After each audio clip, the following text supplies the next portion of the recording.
pagi Bapak, Ibu, serta saudara yang dikasih Tuhan. Salam. Apa kabar hari ini?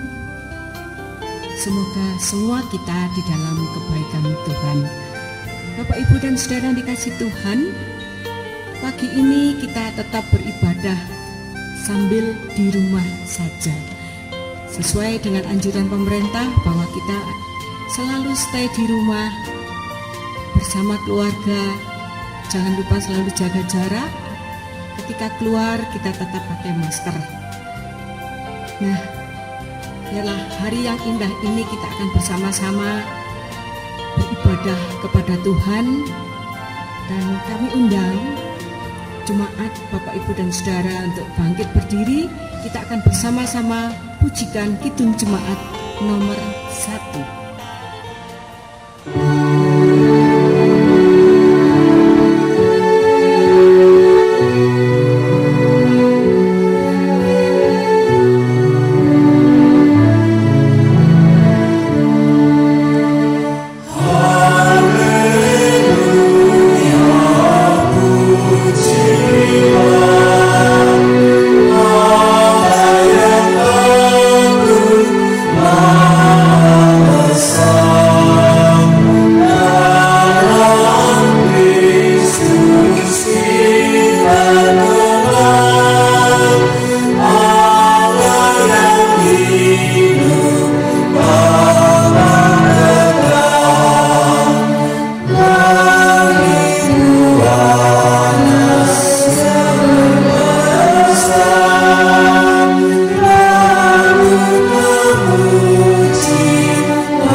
Saudara-saudari yang dikasihi oleh Tuhan, mari kita bersama-sama memasuki ibadah pada minggu hari ini dengan mengambil saat teduh.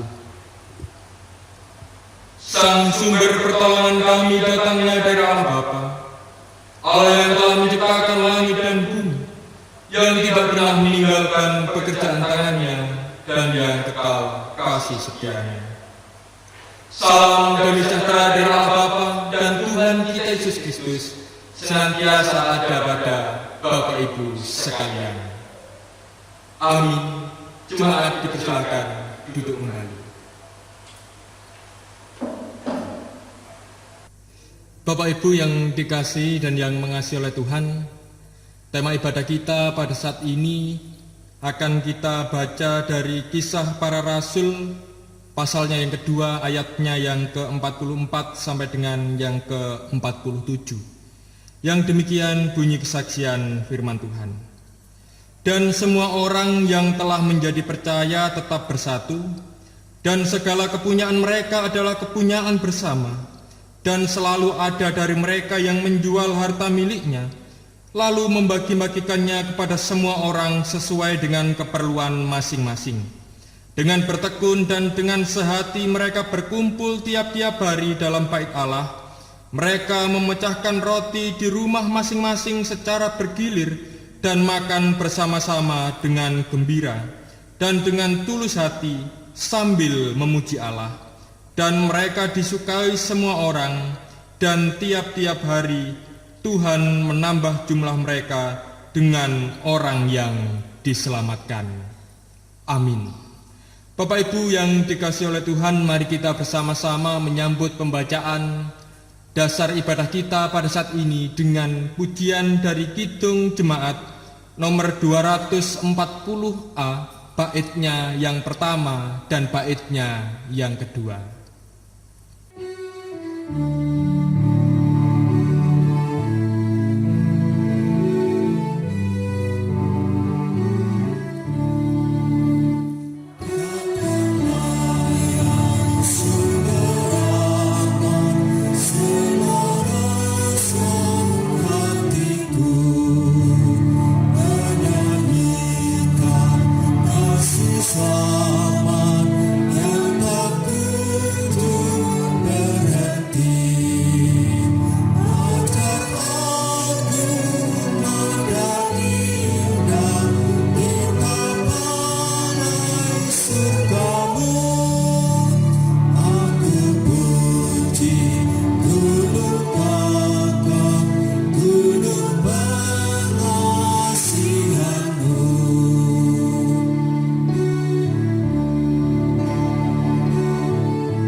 Bapak, Ibu, saudari yang dikasihi oleh Tuhan, mari kita bersama-sama mengakui segala dosa dan pelanggaran kita di hadapan Tuhan, agar kita dilayakkan olehnya untuk menghadap kehadirat-Nya.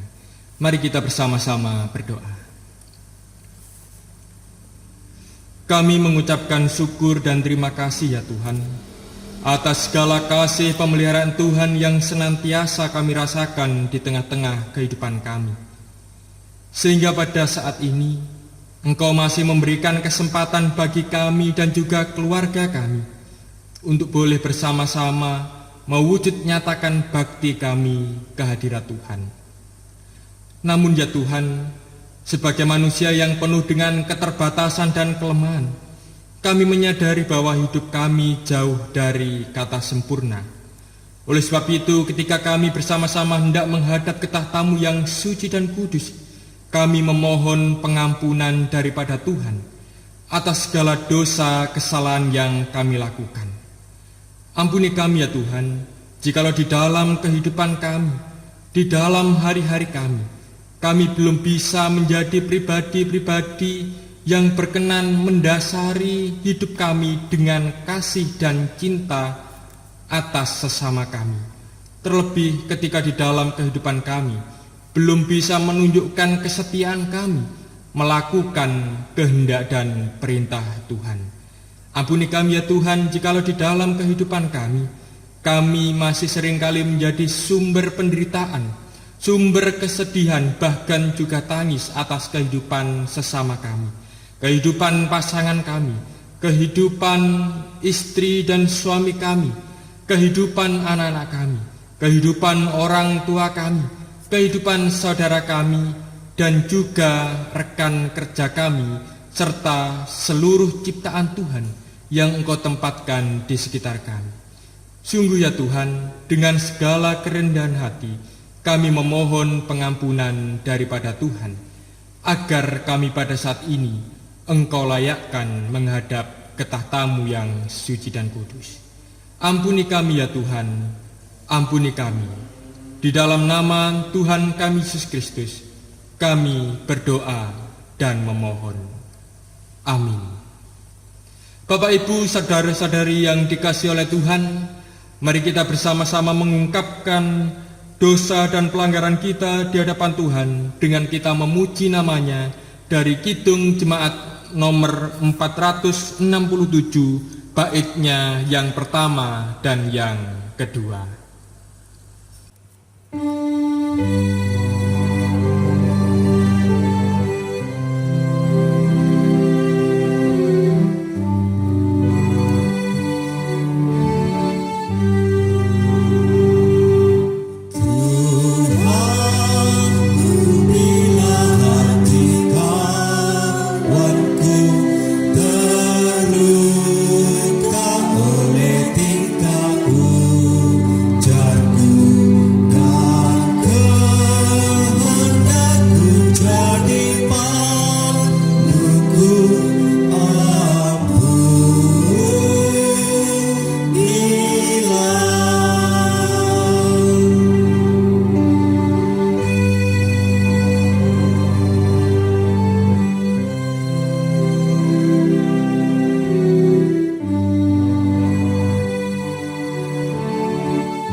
Bapak Ibu jemaat yang dikasihi Tuhan, saatnya kita membaca firman Tuhan yang terambil dari Yohanes 10 ayat 1 sampai dengan 12.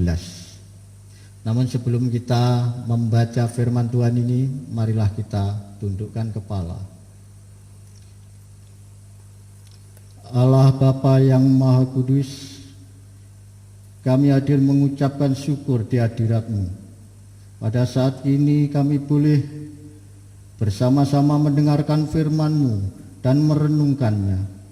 Kiranya Engkau curahkan Roh-Mu yang kudus di atas kami masing-masing pribadi, sehingga dalam kami mendengarkan firman-Mu dan merenungkannya nanti seperti yang Engkau kehendaki. Terima kasih Bapa. Tak lupa pada saat ini juga, biarlah kami memohon kepada Engkau, supaya firman-Mu ini selalu menguasai di dalam kehidupan kami saat ini sampai selama-lamanya. Di dalam nama Tuhan Yesus Kristus kami percaya. Amin. Yohanes 10 ayat 1 sampai dengan 12. Aku berkata kepadamu, sesungguhnya siapa yang masuk ke dalam kandang domba dengan tidak melalui pintu, tetapi dengan memanjat tembok, ia adalah seorang pencuri dan seorang perampok. Tetapi siapa yang masuk melalui pintu, ia adalah gembala domba. Untuk dia penjaga membuka pintu dan domba-domba mendengarkan suaranya, dan ia memanggil domba-dombanya masing-masing menurut namanya dan menuntunnya keluar. Jika semua dombanya telah dibawanya keluar, ia berjalan di depan mereka, dan domba-domba itu mengikuti dia, karena mereka mengenal suaranya. Tetapi seorang asing pasti tidak mereka ikuti, malah mereka lari daripadanya, karena suara orang-orang asing tidak mereka kenal. Itulah yang dikatakan Yesus dalam perumpamaan kepada mereka. Tetapi mereka tidak mengerti apa maksudnya ia berkata demikian kepada mereka. Maka kata Yesus sekali lagi, aku berkata kepadamu, sesungguhnya akulah pintu ke domba-domba itu. Semua orang yang datang sebelum aku adalah pencuri dan perampok, dan domba-domba itu tidak mendengarkan mereka. Akulah pintu, barang siapa masuk melalui aku, ia akan selamat, dan ia akan masuk dan keluar dan menemukan padang rumput. Pencuri datang hanya untuk mencuri dan membunuh dan membinasakan. Aku datang supaya mereka mempunyai hidup dan mempunyainya dalam segala kelimpahan. Akulah gembala yang baik. Gembala yang baik memberikan nyawanya bagi domba-dombanya.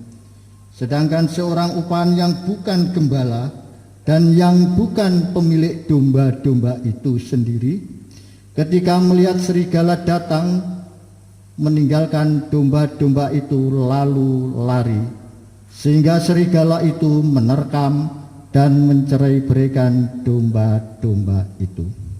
Amin. Bapak Ibu saudara-saudari yang dikasihi Tuhan, demikianlah pembacaan firman Tuhan. Yang berbahagia adalah kita yang setia membaca, mendengarkan firman Tuhan, terlebih yang berusaha melakukannya di dalam kehidupan kita hari lepas hari. Amin. Mari kita bersama-sama memuji nama Tuhan dari Kidung Jemaat nomor 50A baitnya yang pertama dan kedua sebagai respon kita atas pembacaan firman Tuhan.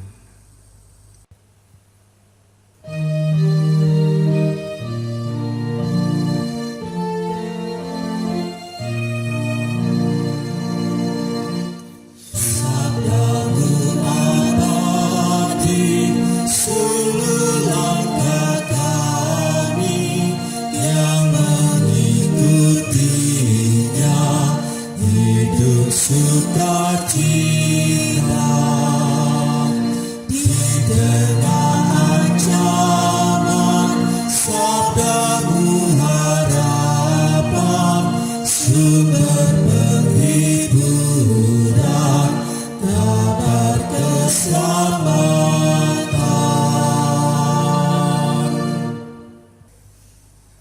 Salam Patunggilan.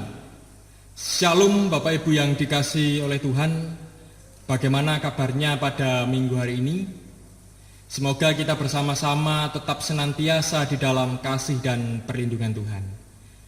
Bapak Ibu, saudara-saudari yang dikasihi oleh Tuhan, nats firman Tuhan yang akan kita renungkan bersama, pada saat ini saya ambil ayatnya yang ke-11 dan ayatnya yang ke-12, yang demikian bunyi kesaksian firman Tuhan. Akulah gembala yang baik. Gembala yang baik memberikan nyawanya bagi domba-dombanya.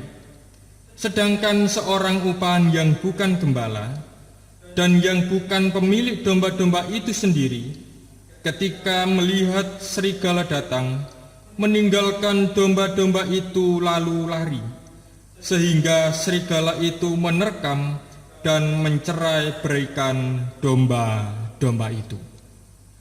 Bapak Ibu saudara-saudari yang dikasihi dan yang mengasihi Tuhan, setiap pekerjaan yang dimiliki oleh manusia itu kita pasti tahu dan yakin memiliki resikonya masing-masing.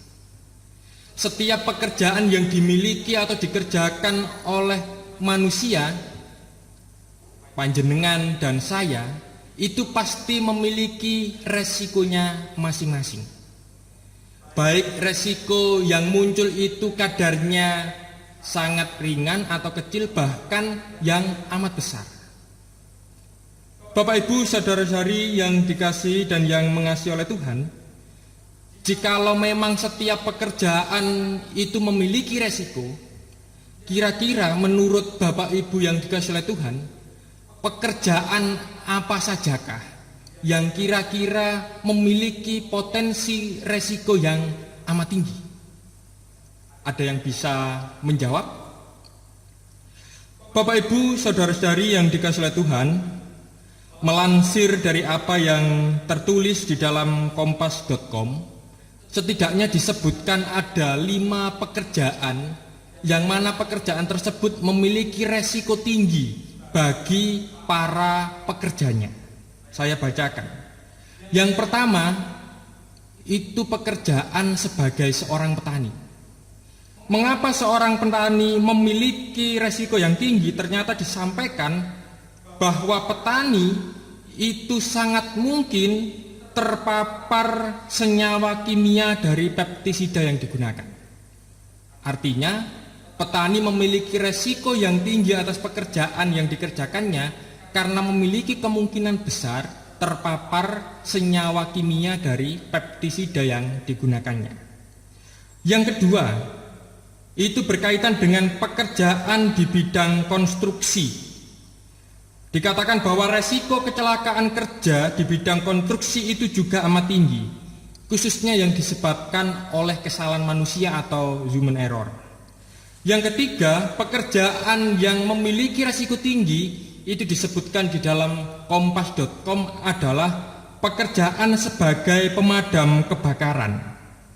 Hal tersebut dikarenakan paparan asap dan resiko penyakit jantung. Yang keempat, dikatakan pekerjaan yang memiliki resiko tinggi adalah bekerja sebagai pilot. Karena ternyata seorang yang bekerja sebagai pilot itu memiliki kemungkinan besar terpapar sinar radiasi kosmik yang itu bisa menyebabkan kanker pada kulit. Dan yang terakhir adalah pekerjaan yang terlalu banyak duduk. Jadi pekerjaan yang terlalu banyak duduk itu juga memiliki resiko yang tinggi bagi para pekerjanya. Dijelaskan di sana karena seseorang yang kurang bergerak dan banyak duduk itu juga kurang membakar kalori yang menyebabkan timbunan lemak, sehingga menyebabkan resiko kardiovaskular itu ada di dalam tubuhnya. Bapak Ibu saudara-saudari yang dikasihi oleh Tuhan, sebenarnya selain 5 jenis pekerjaan yang disampaikan oleh kompas.com ini, tentulah kita juga memiliki jawaban yang lain. Bahwa ternyata mungkin tidak hanya itu pekerjaan yang memiliki resiko tinggi bagi pekerjanya. Misalnya saja kita bisa melihat para pekerja tambang itu juga memiliki resiko yang tinggi. Tidak hanya para pekerja tambang, bahkan para kasir yang bekerja di toko-toko itu juga memiliki resiko yang tinggi. Mengapa? Karena bisa saja karena berinteraksi dengan banyak orang, bahkan memegang uang yang ini tidak tahu kebersihannya, maka kemungkinan untuk terpapar virus itu juga semakin besar. Lebih-lebih pada kehidupan kita saat ini, maka pekerjaan yang memiliki resiko tinggi di tengah pandemi virus corona tentu saja itu juga dihadapi oleh para pekerja yang ada di rumah sakit, baik itu para dokter pun juga para perawat yang bekerja di dalamnya. Bapak Ibu, saudara-saudari yang dikasihi dan yang mengasihi oleh Tuhan, dari berbagai macam jenis pekerjaan yang sudah disampaikan di depan bahwa semuanya memiliki resiko tinggi, agaknya ada sebuah pengecualian bagi pekerjaan yang mungkin resikonya itu tidak tinggi. Di dalam kehidupan kita mungkin kita bisa menyebutkan pekerjaan sebagai seorang gembala itu mungkin resikonya relatif rendah. Mengapa bisa dikatakan demikian? Karena sebagai seorang gembala umumnya di tengah konteks kehidupan masyarakat modern saat ini, itu pekerjaannya hanya mencari rumput dan memberikan rumput tersebut kepada para domba atau ternak peliharaannya di kandang yang sudah disediakan. Mungkin pekerjaan tersebut dikatakan berisiko, ya mungkin kalau ada pencuri yang hendak mencurinya, tetapi itu sangat jarang terjadi. Akan tetapi Bapak saudara-saudari yang dikasihi oleh Tuhan, jikalau di dalam kehidupan kita saat ini bekerja sebagai seorang gembala itu tidak memiliki resiko yang tinggi, berbeda halnya dengan pekerjaan sebagai seorang gembala yang dikerjakan pada abad pertama, khususnya di daerah Palestina. Pertanyaannya adalah mengapa? Bapak Ibu saudara-saudari yang dikasihi dan yang mengasihi oleh Tuhan, kita bersama-sama mengetahui bahwa pekerjaan seorang gembala pada waktu itu berbeda dengan pekerjaan seorang gembala pada saat ini. Yang mana jikalau pada saat ini itu hanya mencari rumput dan memberikannya. Pada waktu itu juga demikian. Dan hal tersebut dilakukan khususnya pada saat musim dingin. Tetapi pada musim-musim yang lainnya, gembala ini memiliki sebuah kewajiban untuk membawa dombanya ke padang rumput. Di mana di padang rumput inilah itu terletak banyak sekali bahaya yang mengancam. Khususnya bahaya yang dihadapi oleh para domba-dombanya. Di dalam bacaan yang boleh kita baca pada saat ini tadi juga diceritakan hal yang demikian. Pada waktu itu bagaimana seorang gembala itu harus memiliki keterampilan yang benar-benar baik. Setidaknya untuk menjaga kawanan dombanya dari para predator atau pemangsa. Bisa dari serigala yang mengintai, pun juga binatang buas yang lainnya. Dan tidak cukup sampai di situ. Pada waktu itu seorang gembala juga memiliki tugas tanggung jawab untuk mencari domba yang hilang. Jadi kita bayangkan saja bahwa domba yang disebar atau dibiarkan mencari rumput di padang rumput yang luas itu, di sana tidak hanya tempat yang kecil, tetapi di sana tempat yang luas dan bisa saja dombanya tersesat. Dan sebagai seorang gembala itu memiliki kewajiban untuk mencarinya. Dan hal tersebut tentu juga mengandung sebuah resiko yang besar. Tidak cukup sampai di situ. Ketika malam, para gembala juga harus menjaga kawanan dombanya agar terbebas dari pencuri dan juga perampok yang ingin mengancam dan merampas domba-domba kepunyaannya. Bapak Ibu saudara-saudari yang dikasihi oleh Tuhan, sehingga secara sederhana tugas sebagai seorang gembala itu adalah tugas yang harus didasari oleh sebuah kesadaran bahwa seorang gembala itu harus berani memberikan hidupnya, memberikan nyawanya untuk melindungi domba-dombanya. Bapak Ibu saudara-saudari yang dikasihi oleh Tuhan, bacaan kita yang kita baca pada saat ini yang diambil dari Yohanes pasalnya yang ke-10 ayatnya yang pertama sampai dengan yang ke-12 sebenarnya adalah kelanjutan dari kisah di mana Yesus Kristus itu menyembuhkan orang yang buta sejak lahir. Yesus Kristus memberikan kemerdekaan pada orang yang pada waktu itu dianggap dikutuk, dianggap tidak diberkati oleh Allah karena sakit yang dideritanya. Namun di dalam peristiwa penyembuhan ini ada sebuah permasalahan, karena ketika Yesus menyembuhkan orang yang buta ini dilakukannya pada saat hari Sabat. Dan hal tersebut mendatangkan sebuah pertentangan dari orang-orang Farisi, yang mana mereka menuduh Yesus Kristus bahwa apa yang dilakukannya menyembuhkan orang pada hari Sabat itu adalah melanggar perintah Tuhan. Yesus Kristus dituduh melanggar perintah Taurat, atau secara sederhana Yesus Kristus dikatakan memberontak dari apa yang menjadi kehendak Allah. Bapak Ibu, saudara-saudari yang dikasihi oleh Tuhan, tetapi di dalam bacaan ini tadi juga dijelaskan bagaimana Yesus Kristus membaca, bagaimana Yesus Kristus memahami aturan Sabat yang pada waktu itu dianggap atau dikhususkan sebagai hari Tuhan, hari di mana umat itu mengkuduskan Tuhan secara berbeda oleh Yesus. Yesus menghayati bahwa mengkuduskan Tuhan, menghargai Tuhan, mencintai Tuhan itu ternyata tidak hanya dilakukan dalam hal-hal yang sifatnya ritualistik, tetapi Yesus Kristus ingin menyampaikan kepada para masyarakat pada waktu itu bahwa mencintai Tuhan itu tidak bisa dilepaskan dari bagaimana kita mengasihi sesama kita. Sehingga Yesus secara sederhana agak mengesampingkan aturan Sabat dengan tetap ia melakukan proses penyembuhan pada orang yang lahir buta sejak kecilnya.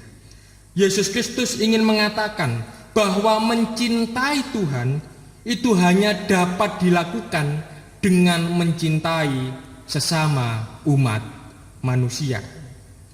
Bapak Ibu, saudara-saudari yang dikasihi oleh Tuhan, akan tetapi melakukan apa yang menjadi pemahaman, apa yang menjadi pengajaran Yesus itu bukanlah hal yang mudah dilakukan. Sehingga di dalam perikop kita pada saat ini, Yesus Kristus menggambarkan bahwa dirinya itu seperti seorang gembala yang baik. Jadi apa yang dilakukan oleh Yesus ketika menyembuhkan orang pada hari Sabat itu memang mengandung resiko yang tinggi. Dan itu dinyatakan Yesus melalui sebuah gambaran bahwa apa yang dilakukannya itu ibarat seorang gembala yang baik. Dan di dalam ayatnya yang ke-11 tadi dikatakan bahwa gembala yang baik adalah gembala yang rela memberikan dirinya, memberikan nyawanya untuk melindungi domba-dombanya. Artinya Bapak Ibu, saudara-saudari yang dikasihi dan yang mengasihi Tuhan, gembala yang baik adalah gembala yang rela berkorban agar domba-dombanya senantiasa mendapatkan atau memperoleh rumput yang hijau. Dan dengan lebih jelas Ibu Bapak, saudara-saudari yang dikasihi oleh Tuhan, Yesus Kristus juga memberikan sebuah gambaran yang bertentangan tentang keberadaan gembala yang baik dan gembala yang tidak baik. Di dalam ayatnya yang ke-12 dinyatakan demikian. Sedangkan seorang upahan yang bukan gembala dan yang bukan pemilik domba-domba itu sendiri, ketika melihat serigala datang, meninggalkan domba-domba itu lalu lari, sehingga serigala itu menerkam dan mencerai-beraikan domba-domba itu. Artinya Ibu Bapak, saudara-saudari yang dikasihi oleh Tuhan, bila seorang gembala yang baik itu berani memberikan nyawanya bagi domba-dombanya, sebaliknya gembala yang tidak baik, atau di dalam bacaan tadi dikatakan seorang upahan, itu hanya bekerja demi keselamatannya sendiri. Apabila ada bahaya, ada serigala yang datang, ia melarikan diri. Bapak Ibu, saudara-saudari yang dikasihi dan yang mengasihi Tuhan, gereja itu adalah sebuah persekutuan orang-orang yang percaya akan pengorbanan Kristus. Saya ulangi, gereja adalah sebuah persekutuan orang-orang yang percaya akan pengorbanan Kristus, yaitu Yesus yang telah mati di atas kayu salib, dan Yesus itu pula lah yang telah bangkit dari kematian. Yesus Kristus adalah Yesus yang rela berkorban, memberikan dirinya bagi para umat manusia. Oleh sebab itu, Bapak Ibu yang dikasihi oleh Tuhan, persekutuan mula-mula atau gereja perdana itu pun juga dicirikan oleh semangat hidup untuk rela memberi diri bagi yang lainnya. Itu yang kita baca di dalam bacaan kita yang pertama yang menjadi dasar ibadah kita pada saat ini. Pada ayatnya yang ke-44 dan yang ke-45 dikatakan demikian. Dan semua orang yang telah menjadi percaya tetap bersatu, dan segala kepunyaan mereka adalah kepunyaan bersama, dan selalu ada dari mereka yang menjual harta miliknya, lalu membagi-bagikannya kepada semua orang sesuai dengan keperluan masing-masing. Kembali lagi, bahwa persekutuan mula-mula gereja perdana itu dicirikan oleh semangat rela memberi diri bagi yang lain, rela berbagi. Karena memang sejatinya gereja ini adalah persekutuan orang-orang yang percaya atas Yesus Kristus yang telah berkorban dan memberikan diri bagi umat manusia. Bapak Ibu, saudara-saudari yang dikasihi dan yang mengasihi Tuhan, lalu yang menjadi pertanyaan yang perlu kita refleksikan di dalam kehidupan kita saat ini, bagaimana dengan kehidupan persekutuan atau gereja kita saat ini, khususnya di tengah pandemi virus corona yang menyebabkan krisis multidimensional. Tidak hanya masalah kesehatan, tetapi juga krisis yang diakibatkan oleh banyaknya sekali para pekerja yang di PHK, banyaknya orang-orang atau masyarakat yang kehilangan mata pencariannya. Bagaimana kehidupan persekutuan gereja kita saat ini? Sudahkah kita memberi diri untuk yang lain? Atau apakah sebaliknya, malah kita lari dan cari aman sendiri? Ini adalah sebuah pertanyaan yang perlu kita refleksikan bersama-sama sebagai sebuah persekutuan, yang mana persekutuan kita itu juga persekutuan orang percaya kepada Kristus yang telah memberi diri berkorban bagi sesama atau bagi umat manusia. Bapak Ibu yang dikasihi dan yang mengasihi oleh Tuhan, saya percaya bahwa setiap gereja atau masing-masing jemaat yang ada di wilayah kita itu tentu tidak diam, tidak menutup mata atas situasi yang tengah terjadi pada saat ini. Khususnya GKJW Jemaat Genteng juga telah ambil bagian di dalam merespon tugas panggilannya di tengah situasi pandemi yang pada saat ini berjalan. Melalui aksi Paskah, Jemaat Genteng telah melakukan atau memberikan bantuan untuk orang-orang yang terdampak. Bahkan pemberian bantuan itu tidak hanya dilakukan hanya sekali. Kita sudah melaksanakannya sebanyak 2 kali. Bahkan sudah dipersiapkan untuk kegiatan atau pemberian bantuan yang ketiga. Itu semua bisa terjadi karena memang adanya kerelaan hati warga jemaat untuk boleh memberikan berkatnya bagi saudara-saudara yang membutuhkan. Tetapi yang menjadi pertanyaannya, Ibu Bapak yang dikasihi oleh Tuhan, apakah yang dilakukan oleh gereja, secara khusus oleh jemaat kita pada saat ini, itu sudah cukup untuk menjawab situasi kondisi yang saat ini tengah berlangsung? Bahkan yang kita bersama-sama juga ketahui, sampai kapan selesainya pandemi ini juga masih menjadi sebuah misteri. Bapak Ibu, saudara-saudari yang dikasihi oleh Tuhan, kalau kita boleh jujur, bahwa sekalipun kita sudah ambil bagian di dalamnya, tentu saja kalau untuk menjawab situasi yang sedang terjadi, tentu hal yang kita lakukan belum optimal atau belum cukup. Oleh sebab itu Bapak Ibu yang dikasihi oleh Tuhan, pada saat ini kita bersama-sama diingatkan kembali bahwa gereja ini adalah persekutuan umat Tuhan yang rela memberi diri.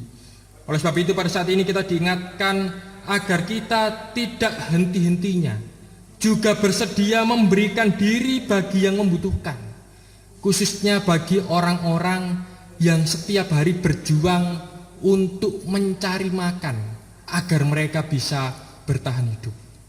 Saya percaya bahwa di antara warga jemaat, baik di dalam kehidupan pribadinya atau melalui instansi-instansi di mana mereka bekerja, itu juga ada yang sudah rutin setiap bulan memberikan bantuannya, memberikan dirinya bagi yang lain. Tetapi pada saat ini kita pun juga diajak dan ditantang agar kita tidak mencukupkan diri hanya berhenti di tengah-tengah. Mari kita bersama-sama juga bisa memberi diri secara total sampai pandemi ini selesai dan tidak ada di bangsa dan negara kita. Memang berat, tetapi itulah yang menjadi teladan Kristus ketika ia menjadi seorang gembala yang baik. Ia berani mengorbankan, bahkan memberikan nyawanya kepada domba-dombanya. Dan itu pula lah yang harus bisa kita teladani di tengah-tengah kehidupan kita. Bapak Ibu yang dikasihi dan yang mengasihi oleh Tuhan, mari kita bersama-sama menjadi gereja yang bersedia memberikan diri kita, yang membawa domba-domba menuju padang rumput yang hijau. Tuhan memberkati. Amin. Mari kita bersama-sama mengambil saat teduh.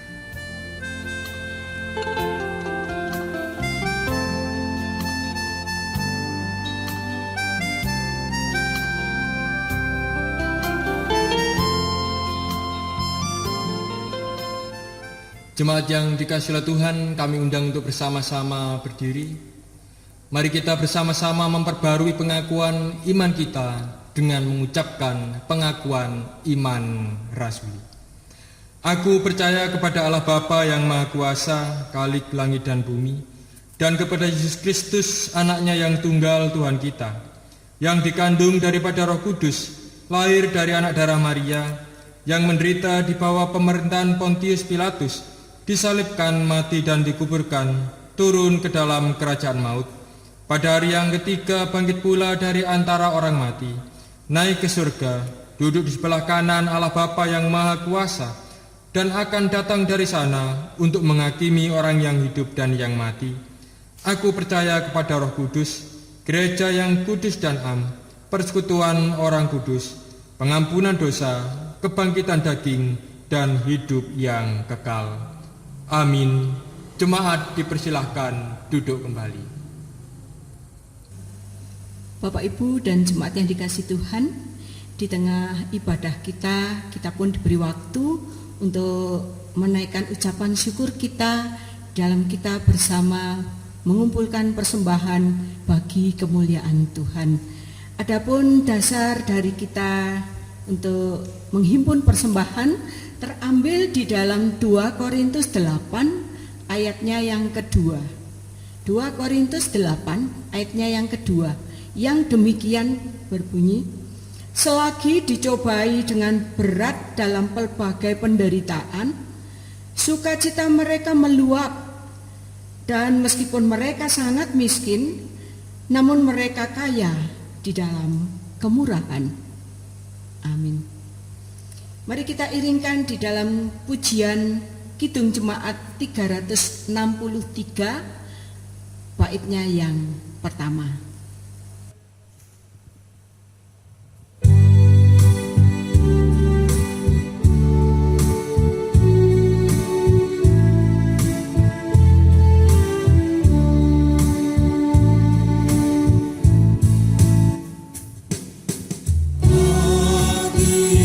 Ku serahkan hidupku seluruhnya,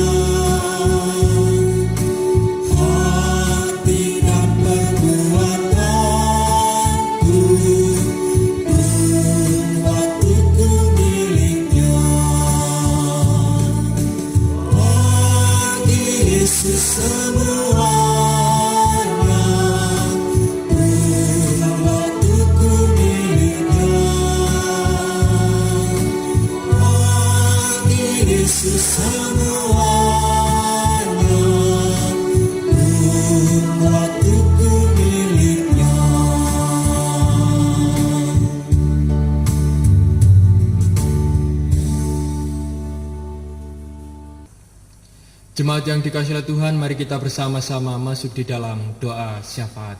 Kita berdoa. Kami mengucapkan syukur dan terima kasih kehadirat-Mu ya Tuhan, Allah dan Bapa kami yang maha baik, yang senantiasa memelihara kehidupan kami dan senantiasa menuntun dan menjaga kami untuk boleh berjalan seturut sesuai dengan kehendak Tuhan. Secara khusus ketika pada saat ini Engkau mengingatkan kembali kepada kami bahwa kami, gereja, yaitu persekutuan di mana orang-orang percaya atas kasih dan pengorbanan Kristus, Engkau ingatkan kembali atas identitas kami, agar kami pun juga mau mendasari persekutuan kami dengan semangat memberi diri bagi yang lain, memberi diri bagi yang membutuhkan, secara khusus di tengah-tengah kondisi pandemi virus corona yang sedang terjadi. Berikan kami kemampuan, berikan kami kekuatan, agar kami bisa menghidupi apa yang menjadi identitas persekutuan kami, yaitu gereja yang bersedia untuk memberi diri bagi yang lain. Karena dengan begitu ya Tuhan, sungguh karya Tuhan akan nyata dan kami bersama-sama bisa menjadi saksi-saksi Tuhan di tengah-tengah kehidupan kami di mana kami berada.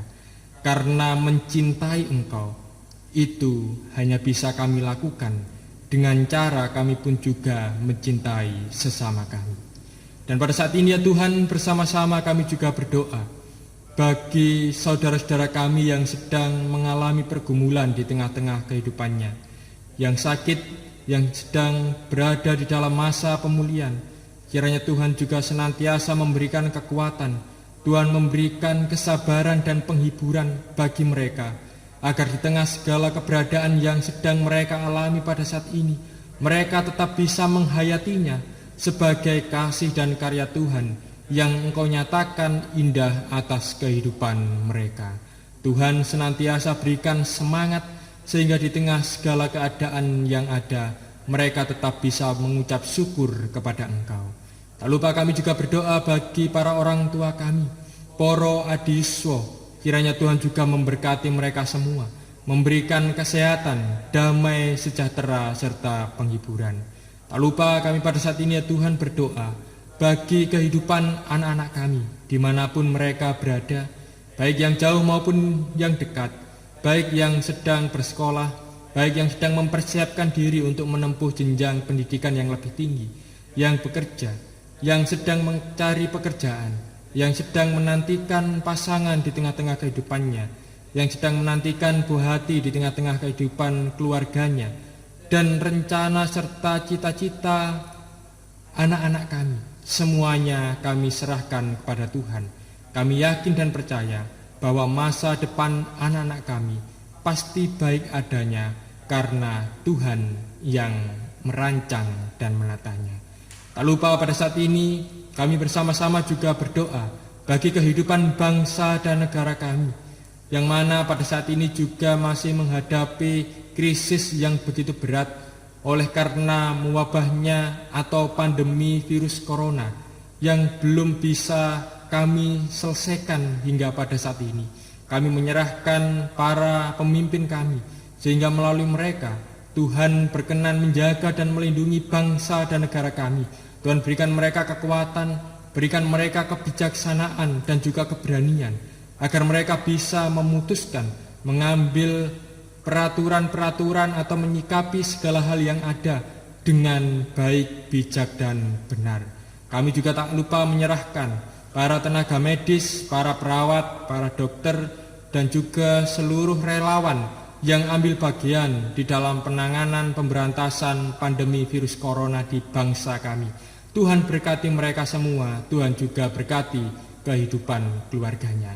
Tak lupa pada saat ini hamba-Mu juga berdoa bagi persekutuan Tuhan yang ada di Gereja Kristen Jayawetan, khususnya yang ada di Jemaat Genteng.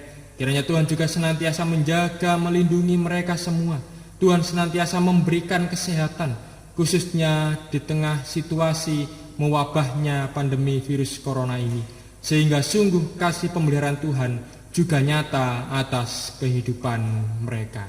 Inilah ya Tuhan yang menjadi doa, syafaat, ucapan syukur dan permohonan kami. Semuanya hanya kami pinta dan kami naikkan, kami alaskan di dalam satu nama Tuhan kami Yesus Kristus yang telah mengajar kami berdoa. Bapa kami yang di surga, dikuduskanlah nama-Mu, datanglah kerajaan-Mu, jadilah kehendak-Mu di bumi seperti yang di surga. Berikan kami hari ini makanan yang secukupnya. Ampuni kesalahan kami, seperti kami ampuni orang yang bersalah pada kami. Jangan bawa kami ke dalam pencobaan, tapi lepaskan kami dari yang jahat. Karena Engkau punya kerajaan dan kuasa, kemuliaan selamanya. Amin. Amin. Amin.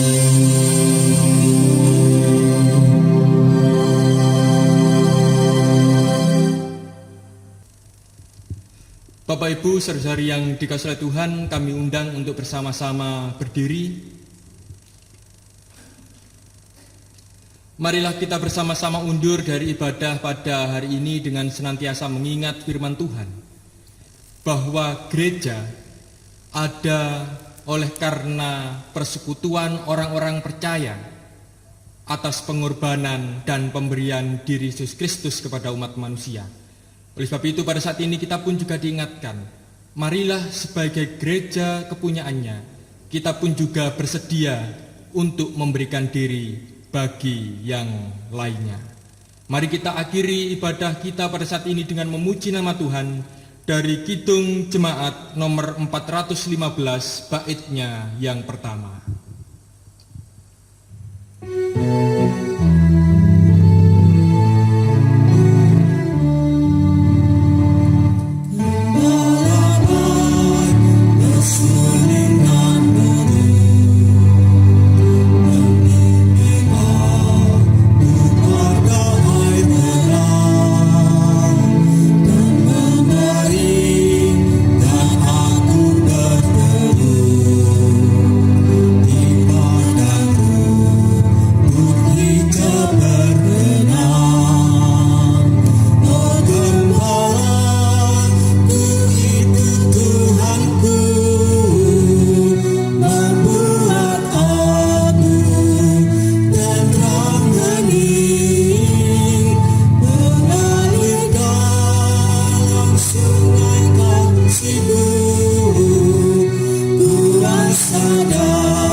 Jemaat yang dikasihi oleh Tuhan, arahkanlah hatimu kepada Tuhan. terimalah berkat darinya yang disampaikan melalui hambanya. Anugerah dan damai sejahtera yang datangnya dari Allah Bapa, Tuhan kita Yesus Kristus Sang Putra dan persekutuannya dengan Sang Roh Kudus, senantiasa tercurah atas kehidupan jemaat sekalian, kini kekal selamanya. Amin.